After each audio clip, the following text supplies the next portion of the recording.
Hey, welcome back to the channel, everyone. I think I'm live. I hope I'm live. Sorry that we haven't been putting out many videos lately of us going out on the town over here in Guadalajara or Tlaquepaque. The reason why is because Brittany and I have actually been sick for the last few days. So we've just been editing footage that we have and trying to get that out, and then, doing a live here or there just to try to keep you guys informed on what's going on, what we're doing, and stuff like that. So I put out a video the other day talking about some how we were actually not. I don't. You can call it scammed, right? You can call it scammed.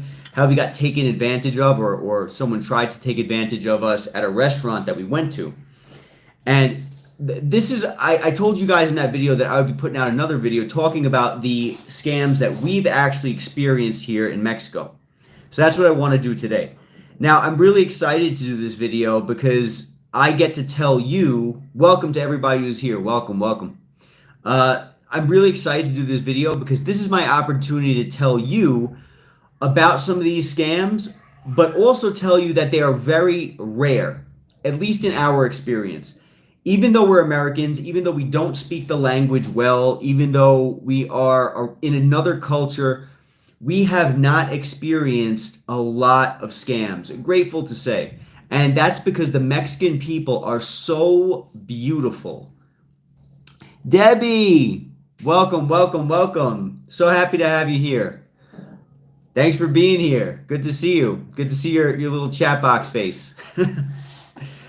So, the Mexican people, from what we have experienced so far in all the states of Mexico that we've been at, they have been phenomenal, beautiful, humble, kind, loving people who will take their time to help you if you need help, or even if you don't need help, they'll go out of their way to try to help you.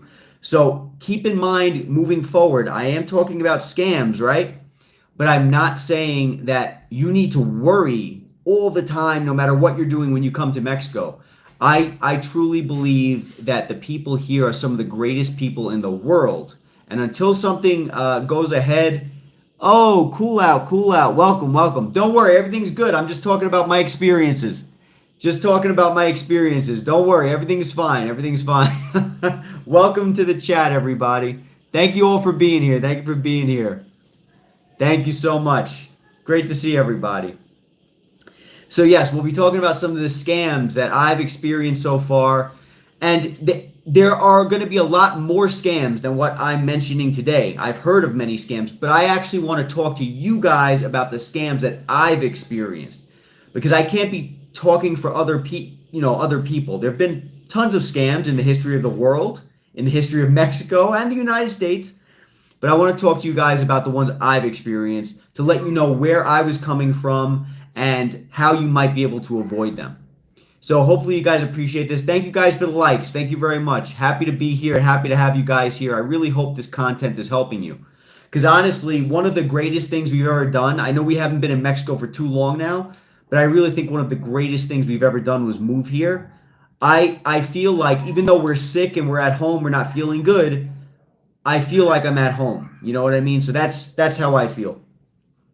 So the first one is one that I just experienced the other day. Okay, this is a gas station scam. Now, I don't know about you guys, but in the United States, I get anxiety going to the pump. I don't know why. I have no clue why. Let me know if you guys get anxiety too. For some reason, I just get anxiety going to the pump. I avoid it at all costs. I am like making that red needle go down to the empty as much as possible. I just don't like filling up the tank, right? And then once it's done, and it's fine. Well, if you're coming from America, especially if you don't speak the language and you're coming to Mexico, you're going to be very intimidated going to the pumps. Because when you first pull into the gas station, you're going to have a whole bunch of people, because you can't pump your own gas in Mexico. You have to have the attendant pump gas. It's like being in New Jersey. You can't pump your own gas. So it's not cool if you like to pump your own gas, which I like to do. So you have to have an attendant do it. When you first drive into one of the spots over in Mexico, one of the gas stations, You're going to have all these attendants waving you down, waving you down. Right off the bat, you're going to feel intimidated because you have like 5 or 6 different people waving at you. You don't know who to listen to. And, you know, the reason they're waving is because they're trying to keep the line moving and they want your tip, right? So it's all good, you know. They're there to make money, so that's what it is. You're going to pull your car over. The thing that you have to worry about is them looking to extort you, okay? This is actually very common in Mexico. It's so common that if you pull up to a gas pump in Mexico and they don't tell you something along the lines of en cero or something along those lines, starting at 0 or at 0, when they take that pump, put it in your car, and they need to point to the gas tank, whatever that thing's called, the gas pump, they need to point to it and say starting at 0. If they don't say that, they're looking, 99% of the time, they're looking to scam you on gas. Now, how are they going to scam you on gas? They're going to leave the previous person's numbers on that pump. And once they start pumping, you already now have money that you owe them that you didn't actually get gas for.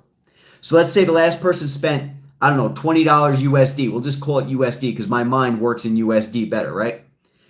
$20 USD, the previous person, they're going to start that pump on $20. So you already owe them $20. And now you get your car, it's filled up, and now you owe them $20 extra.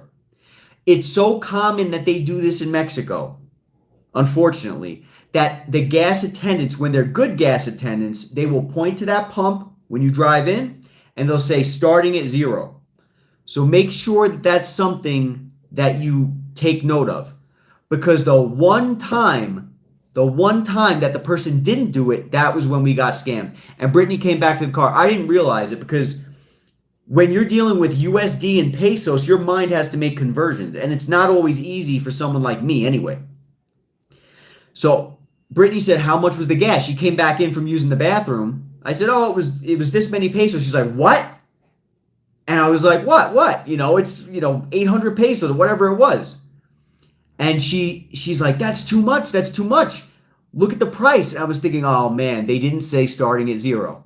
So it's real. It's real. And when you get screwed like that, it hurts. You know what I'm saying? So make sure, and that's not the only scam they do with the gas pumps. But again, today I want to focus on the ones that I've seen, that I've experienced. So how can you avoid that? Make sure that they are telling you starting at 0. And when you pull into that pump station, keep your eyes on the attendant, keep your eyes on the machine, and watch them start that pump. Because if you're watching them, they're very unlikely to try to get you. If you're like messing around in your wallet, you're looking at the steering wheel, you're not paying attention to them, very likely they're going to do that. They're going to take advantage of that situation, okay? So keep that in mind. Not everybody. Again, I'm not telling you that Mexico is full of criminals. I'm not. But unfortunately, I know, Debbie, I know. It's unfortunate. It really is sad. I know you've been to Mexico. It might have happened to you and you may not have even known it. If Brittany didn't tell me that it happened, I wouldn't have even realized it. It's very common, unfortunately. But it's not to the point where you need to worry about coming here. Again, I'm taking this as an opportunity to tell you, Mexico has some of the most beautiful people in the world here, okay, from our experience. So thank you for those likes, and thank you all for being here. From now on, I'm going to try to schedule my lives in advance so you guys know well in advance. The next thing is what we discussed in a previous video that I put out. We got scammed too, but by the police. Oh, man, Debbie. I'm sorry to hear that. Let me guess. They pulled you over and they forced you to give them money to let you off of a traffic ticket. It was probably something like that, right? I'll wait for your answer. It's got to filter through the YouTube system. But yeah, unfortunately, that's something that's common. Something that Brittany and I did too. Yes. So what I just mentioned, everybody, happened to Debbie. They pulled them over for an infraction, and they said, if you want to get out of this infraction, you need to give us money. That's what they did. The best advice I can give in that scenario, it hasn't happened to us yet, but just tell them, no problem, give me the ticket. Ask for the ticket. And if they say, well, okay, no problem, we're going to have to take your license and we may have to confiscate your car, which they might say, you just tell them, no problem, you do what you have to do. And it's very likely that even though it's going to be annoying and irritating, by the end of that conversation, they're not going to give you a ticket. They're just going to tell you, go ahead, just leave. Because most of the time, they're just threatening you. They want to scare you into giving them money to get away because they know you're scared. You don't speak the language too well. You don't know the culture too well. So unfortunately, that's what happens. They took my friend's license and pay it or go to court. Right. They can take your license legally. Legally, in many states in Mexico, they can legally take your license. But if they do take your license legally, because you can try to avoid giving it to them by showing it to them through your glass, through your window. But if that for some reason doesn't work, because you can just hold it up to the glass. This is my license. You can see it from there. But if for any reason they get a hold of your license, legally, by law, they're allowed to take your license. So you let them take your license. Okay, we're going to keep your license unless you give me some money. No problem. Yes, we just wanted to get away, so we paid it and left. Right. That's normally what happens. They're banking on that. They want that to happen. And unfortunately, depending on the circumstances, you're kind of stuck doing that. Cool out. I've done similar with New York State detectives threatening to tow my car if I didn't. Oh, man. I've done similar with New York State detectives threatening to tow my car if I didn't give up the weed. Bro, you're on another level right now. You're on another level right now. Man, that does not sound like a fun circumstance at all. Forget it. That does not sound fun. Oh, man. So look at that. It happens in New York, too.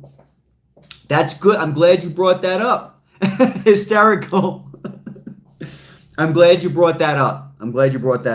But yes, if you're in that circumstance in Mexico, if you want to go by the books and you're not running to catch a flight, or you don't want to be extorted and you want to stand your ground, you tell them, take my license, go ahead. I'll pick it up when I pay the ticket.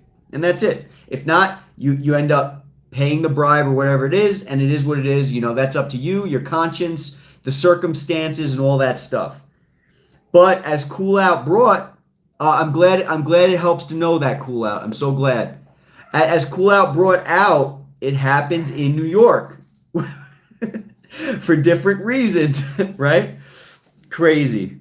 So yes, to avoid that, try not to break the law.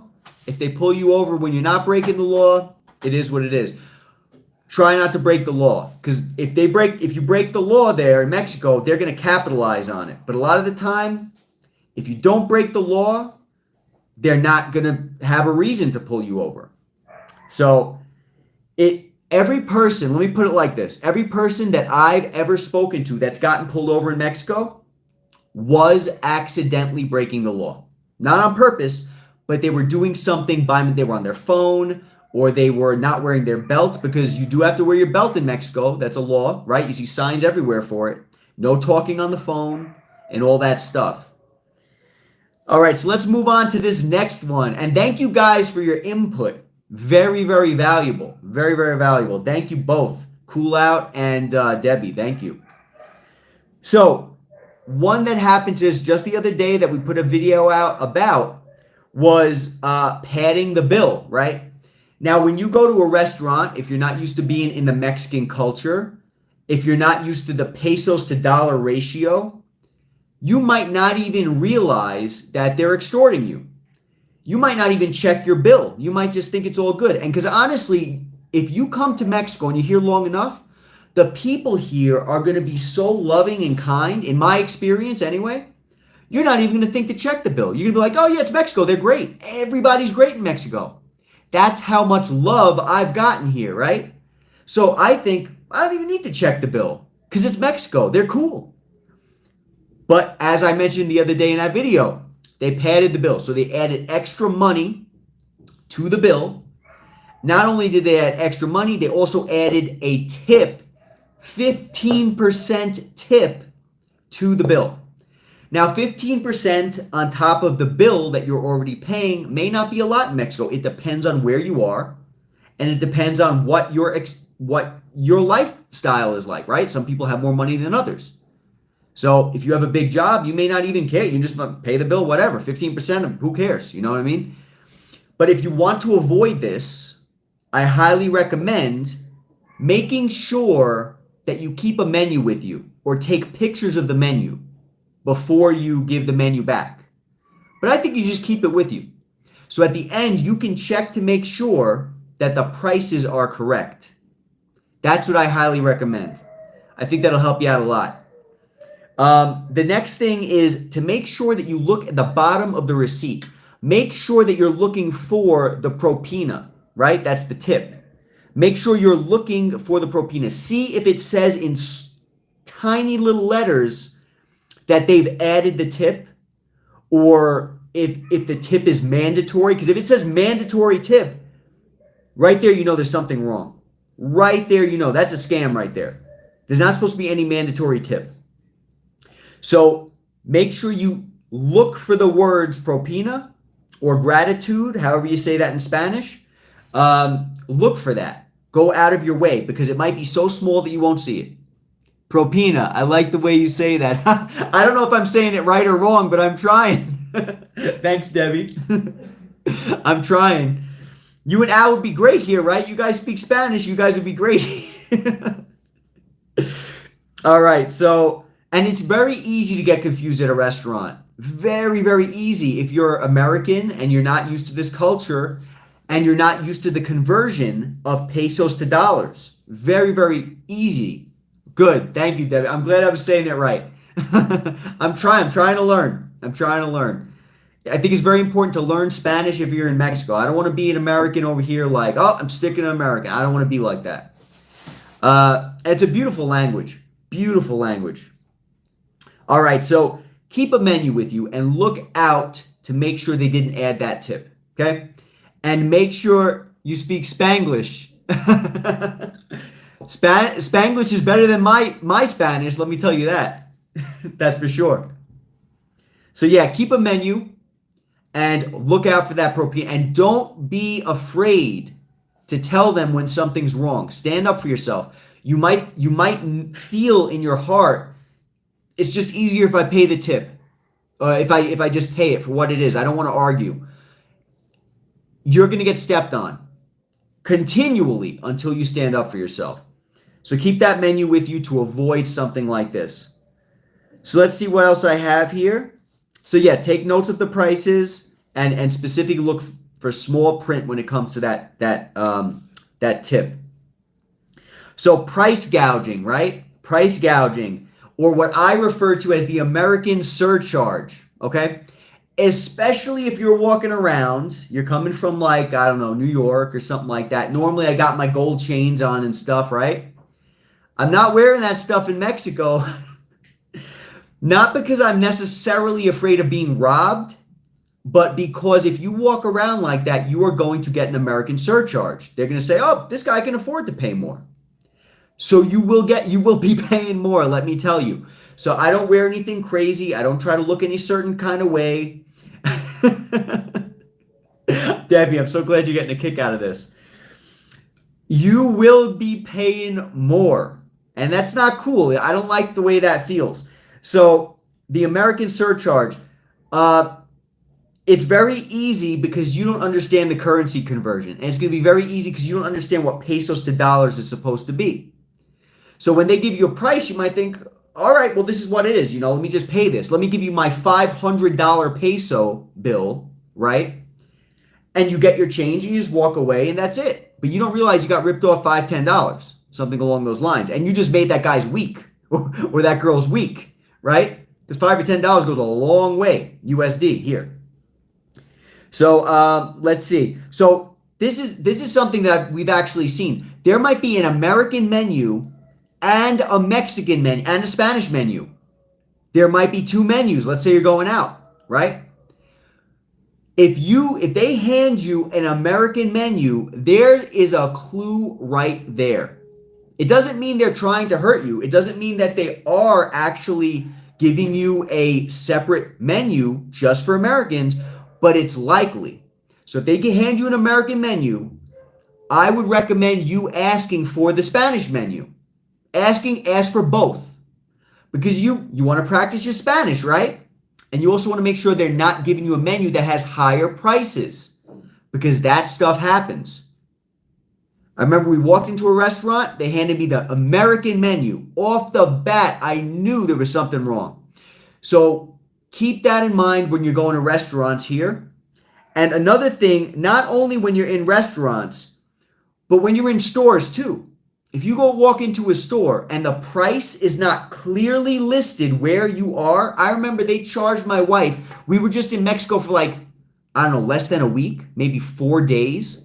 They charged Brittany up like $4 for a bag of chips this big. And that was because the price wasn't listed. So by the time the bag of chips is open and the chips are in your mouth, you're paying for you paid for like 5 bags of chips. Because you're American. So make sure you ask before you buy a soda, before you buy chips. Doesn't matter what you're buying. Ask what the price is first. Do the calculation. Stand there looking like an idiot if that's what it takes. If they tell you this is 500 pesos for whatever you're buying, right? Do the calculation and understand that's close to like, I don't know, $30, $35, something along those lines. Make sure you get an idea of what you're paying for. And if it's not the right price for you, you walk away. Don't be embarrassed to do that calculation. Take out your phone, plug it into Google. How much is 20 pesos today, Google? And do that calculation. Menus and unlisted prices. Watch out for that stuff. All right? And again, I'm not trying to scare you. This place is great, but you got to understand this stuff does happen. This stuff might happen in New York or like, in America and other states to immigrants there. Because I'm an immigrant here, right? For the most part, I got my temporary residency, so maybe I'm not an immigrant anymore. But at the end of the day, this could happen in America too. People get taken advantage of. So make sure the prices are clearly listed and make sure you're asking for 2 menus if they hand you an American menu. All right, another thing I've noticed in Mexico, I don't know if it's on purpose all the time. Maybe some of the time it's on purpose, sometimes it's not. But they're going to give you the wrong change, okay? Many times you might hand somebody a $50 bill, a $500 bill, and all of a sudden they're telling you, oh, you gave me a 50.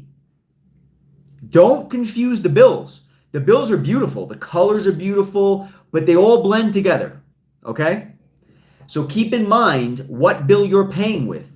And remember that bill. Know that you gave them a 500. Know that you gave them a 50. Know what bill you gave them. And predetermine, because you, like we just discussed, you're going to ask how much it is before you give them the money, right? How much is this? Okay, 20 pesos, no problem. Here's my bill. Here's my $500 bill, 500 peso bill. Do the calculation on what your change should be in advance. That's what I do anyway. I suck at math. So math takes a long time for me to do. So I try to do it in advance as much as possible. A lot of the time they're giving you the wrong change. Okay. Now you being an American, you might say, they only gave me 20 pesos less. It's not a big deal. Might not be a big deal to you, but that's like $1. It's like $1 and change, right? I forget what 20 pesos is right now. I think it's like, I don't know, maybe I wrote it down. Let me see.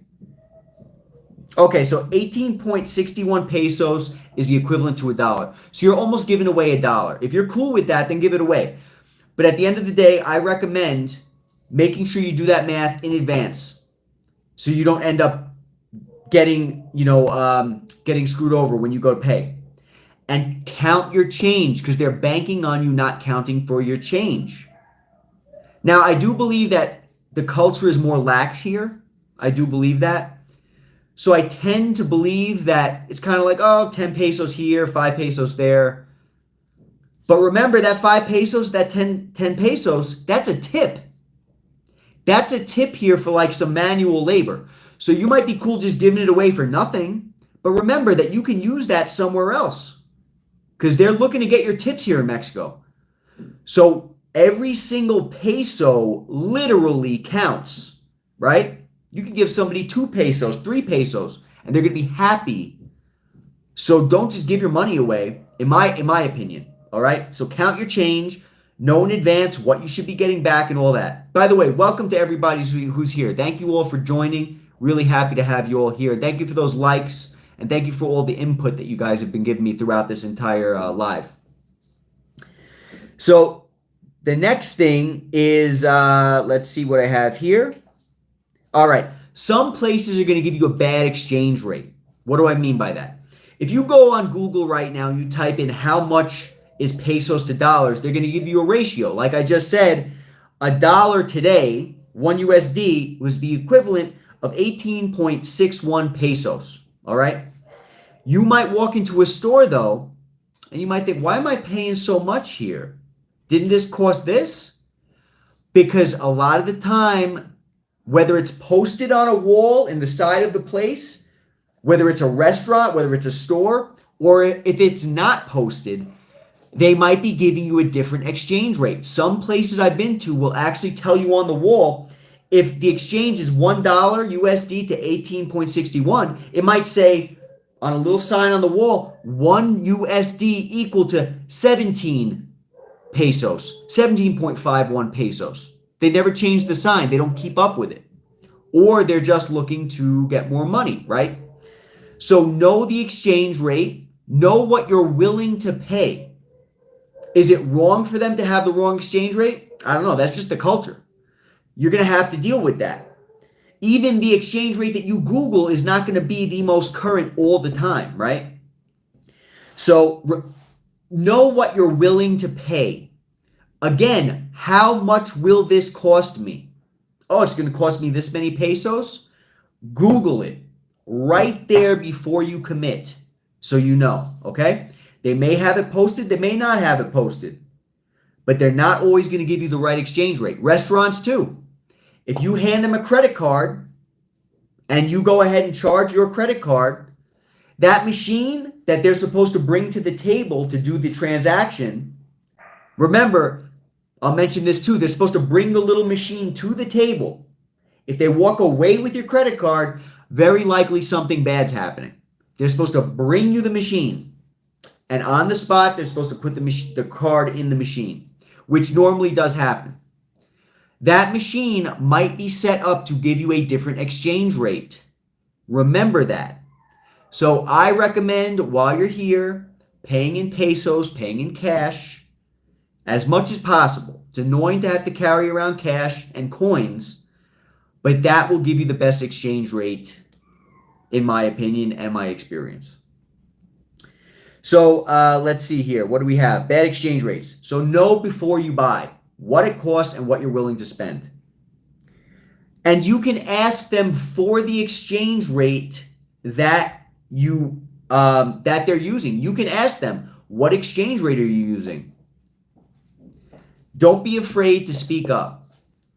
So all of these thoughts that I've been throwing at you, we've experienced all this stuff. We've experienced the bad exchange rate. We've experienced all the what's it called? The changing of the prices. I'll never forget. Brittany wanted to buy a soda once. We were over in Guanajuato, right? Beautiful city, beautiful, gorgeous. It's like walking into an unofficial Disney World. It is amazing. The people there are kind and loving, fantastic. Brittany wants a soda. She goes to the lady. She says, how much is this soda? The lady says, I don't know. I forget, Leon, 20 pesos. Okay, great. Brittany comes to me and says, oh, can I have some money so I can go buy the soda? She goes back to the woman, but this time, what are you talking about, 40 pesos? You just told us it was 20 pesos. So her partner was dishonest. She was honest. The partner was dishonest. And he wanted to charge like double for a soda. So remember that this stuff happens. We've experienced this stuff, all this stuff, the gas station thing, the American surcharge. It's unfortunate, but it really does happen. So I hope this video was able to help you guys open your eyes a little bit to what you might expect, to what you might experience. Remember, though, that this is not all of Mexico. This is not every single person. This is a minority. Unfortunately, though, you being an outsider coming from another country, United States, Canada, wherever, India, wherever, you're going to be seeing it more than anybody else, right? Just like over in America, if you're an immigrant, you're probably experiencing stuff that I've never experienced. So keep that stuff in mind, guys. I hope this video was helpful to all of you. Thank you all for being here. I'm really happy to see all of you guys here. Thank you for participating. Thank you for those likes. We really are trying to make this channel something that can help you guys, because we've experienced so many amazing things leaving the United States so far. And I want to be able to help you guys if you ever decide to do something like that. So if our experiences can help, we want these experiences to help. Does anybody have any questions or any thoughts? Anything at all? Because if not, we've been on for like 31 minutes. I can wrap up this live. But if you have any questions, any thoughts, let me know. By the way, I noticed at one point the video cut out and it said reconnecting. So if I stop talking at any point in time and you missed something that I said, let me know and I can say it again while we have a good connection. So let me know, everybody. I'll give you another couple of seconds, maybe 30 seconds, a minute, because YouTube filters the comments. So you might want to say something and it's preventing you, for a certain period of time. So I'll just hang out here and wait just in case you guys have any thoughts, questions. Doesn't even have to be related to this, anything. Let me tell you, I'm really eager to share the experiences here. That's why we're documenting everything, because, man, it's been great. And it's been such a culture shock, but at the same time, an amazing thing. Amazing thing. I just want to share it with everybody. It's been so much fun. All right, you guys. It doesn't look like anybody has any questions, so I'm going to close this out. Thank you all for being here. Oh, keep up the content, brother. I follow your gold channel as well. You're great in front of the camera and super easy to listen to. Ryan, thank you, my friend. Thank you. You made my night, Ryan. Thank you so much, bro. I'm so happy to hear that. I've been neglecting that channel lately. Let me tell you, I got to get back on that channel. I have some great videos coming up on that channel. So thank you, my friend. Thank you for following both channels. That means a lot. You'd be surprised. A lot of creators, they'll come out with another channel. They're like, hey, guys, support my other channel. Nobody supports them. Having you here, having Cool Out AC here, having Debbie here, thank you all for supporting me and the stuff I'm trying to do. Thanks for the update. Say hi to Britt. You got it, Debbie. Say hi to Al. Take care. Really great to see you and hear from you. All right, everybody. Much love. Thank you all for being here and supporting us here on the channel. Same. Keep going. Expat T, thank you so much. Thank you so much. Oh, really appreciate your content. Never knew your content existed, Expat T. Let me tell you. You have some really, really hardcore stuff, and I'm happy to be following your channel. Very happy to be following it. I look forward to more videos in the future. Check out Expat T, everybody. Everybody's got different niches on YouTube, and Expat T has a very specific niche. From what I understand, I just found her channel, but from what I understand, she's going to be looking at various expat channels and just talking about the stuff that goes on there. So very interesting niche, let me tell you. Much more interesting than my niche. But anyway, guys, I'll let you guys go. Thank you for the support and being here and the kind words of the love, and I look forward to catching you all at another video. Take care, everybody. Have a great night.